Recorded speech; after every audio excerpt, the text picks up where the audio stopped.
naman kayo. Mga constituents namin, persons with disability, children na Down syndrome, cerebral palsy, autistic, mga pasyente may cancer, lupus, mga elderly. Mahiya naman po kayo. Kung noon po dahil sa politika ay hindi nyo pinapaupo yung ibang congressman hanggang last day, sa amin po, maawa na lang po kayo sa aming mga constituents. Kaya lang naman kami nagrereklamo dahil nakakaligtaan nyo na kami. Wala nga kami, nanalo na nga kami, ayaw nyo pa kami paupuin dyan ng maaga. Siyempre po, magrereklamo kami. Maawa na lang po kayo. Maawa na lang po kayo sa mga PWD constituents at lahat ng mga nagsusuporta po sa amin. 391,000 ang boto po namin noong 2022. Wala, 2 years na po yung cycle ng budget, wala po kami talaga. Ang tanong ko nga po dyan, isa pa, yung sweldo po na nakalaan para sa P3 PWD na representative at staff namin, saan po napunta? Yan po yung isang tanong namin. Hindi naman siguro pwedeng ipamigay yun sa iba. Sana po hindi naman. Nanalo na nga kami, ayaw nyo pa kami paupuin dyan ng maaga. Siyempre po, magrereklamo kami. Maawa na lang po kayo. Maawa na lang po kayo sa mga PWD constituents at lahat ng mga nagsusuporta po sa amin. 391,000 ang boto po namin noong 2022. Kahit po nagpetition na kami sa Supreme Court for mandamus at to declare this House of Representatives rule unconstitutional na kailangan pang mag-ceremonial oath of affirmation ng isang elected at naka-oath na congresswoman ng P3PWD bago siya makaupo at makasali sa plenary, ay humihingi pa rin po kami ng kahit konting puwang na lang sa puso ni Speaker Martin Romualdez na paupuin naman po niya ang aming na sumitin na representative at first nominee by virtue of a Supreme Court decision. Yun pong utos ng Supreme Court sa desisyon at sa COMELEC na magsumiti na lang kami ng bagong first nominee. Yan po ang aming ginawa. Si Dr. Camille Ilagan po ay may doctorate sa Business Administration at isang educator and advocate ng mga for the rights of children with special needs. At naka-oath na nga po. Tagal na po niyang balik-balik doon sa House of Reps since December 9 hanggang December 18 na magkaharap na silang nakaupo siya, harap niya na ang speaker ay nag-adjourn na lamang pang Pasko na hindi po siya nabigyang pansin kami. Pinapanalangin po namin sa P3PWD na ang speaker ay magiging modelo naman po ng demokrasya. Kasi hindi naman pwede itong lalo na ang P3 ng tao, may Supreme Court decision na, may proclamation na sa COMELEC, may oath na before I judge, ay hindi pa rin kami mapaupo. Ang ibig po bang sabihin nun, ay pwedeng ma-veto pala ng speaker ang eleksyon, ang will ng voters. Kasi po, kung hindi pala niya kami di para na rin kami hindi na naging walang silbi na po yung pagkapanalo namin at ang karapatan ng mga taong bumoto sa amin na kami makaupo doon at magkaroon ng boses sa mga PWD at mga pasyente doon sa ating kongreso. Yan lang po ang hinihiling namin sa kanya. Sana naman po ay may 3 araw pa simula ngayon bago mag-recess ay pa-out na niya. Baka naman naging busy lang siya masyado sa budget. Pero talaga pong wala. Balik-balik na po kami sa Secretary General. Email kami ng email. Ang Presidente, si Ma'am Grace Yanesa, email ng email. Nakakahiya na po itong ginagawa nila sa amin.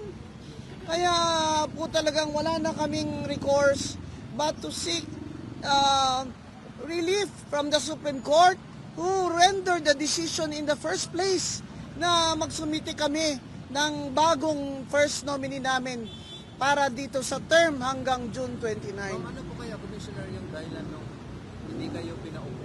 May nakita po ba kayong Mahigit na po 1 buwan at kalahati, pabalik-balik naman si Dr. Ilagan doon, nakikiusap doon sa Executive Director. any acknowledgement lang ng Secretary General Velasco na lahat ay papeles ay approved na, okay na, hindi man lang siya sumasagot. Dati naman, yung Secretary General dyan ay nag-oopisina. Bakit si Secretary General Velasco ay lagi namang absent? Lagi po siyang absent. Ewan ko lang po kung tinagtataguan niya kami. Pero sa isang buwan at kalahati, hindi namin siya makita. Tapos, ang nagsumiti na ng legal opinion yung legal department ng House of Reps. Kasi sinabihan na ako nung director na okay na po, lahat po ng papeles at may legal opinion na. O sige po, ano na namin to sa SecGen para po ma-agenda. Abay, hindi kami pinapansin ng SecGen. Di ba po ba siya government employee yan siya? At under the Anti-Graft and Corrupt Practices Act, ay may karapatan din kami ihablas siya for gross negligence at saka injury. Nagmamakaawan na nga lang po kami sa kanya. Kaya mahiya naman kayo. Mga constituents namin, persons with disability, children na Down syndrome, cerebral palsy, autistic, mga pasyente may cancer, lupus, mga elderly, mahiya naman po kayo. Kung noon po dahil sa politika ay hindi nyo pinapaupo yung ibang congressman hanggang last day, sa amin po, maawa na lang po kayo sa aming mga constituents. Mga ilan po million, ma'am, ang affected na constituents po natin? Sa ngayon po ay over 1.3 million ang PWD. Sabi nga nila malapit daw, sabi ng NCDA malapit daw sa 2 million. Wala pa yun. May seniors din kami na PWD, may mga pasyente sa cancer, sa lupus, sa mga autoimmune, mga children with special needs. Yan po ang namin kasi kahit meeting man lang sa government agencies, ay parang hindi kami papansinin. PhilHealth. Ilang beses na kami gusto ng PhilHealth. Dapat po may accessibility facilities, mamimigay ng special wheelchair sa may cerebral palsy. At yung pong outpatient services, lalo na therapy sa mga autistic namin, na mga bata at mga palsy ay ibigay na po ng PhilHealth. Pero ano po nangyari? Zero po ang budget ng PhilHealth. Yun po sinabi ni Senator Grace po zero. Kasi daw to teach them a lesson. Senators, teach them a lesson. Kami naman pong kawawa, mga pasyente namin. Hindi po ganoon ang tamang sa tingin namin, ang paggawa ng budget.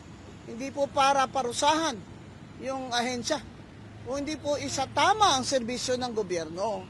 Yan lang pong isang namin kasi baka naman akala ni Speaker ay talaga ako, antay. Naku sir, pro PWD po ako at children with special needs. Yan po ang trabaho ko at advocacy ko. Kaya lang naman kami nagrereklamo dahil nakakaligtaan nyo na kami. Nanalo na nga kami, ayaw nyo pa kami paupuin dyan ng maaga. Siyempre po, magrereklamo kami.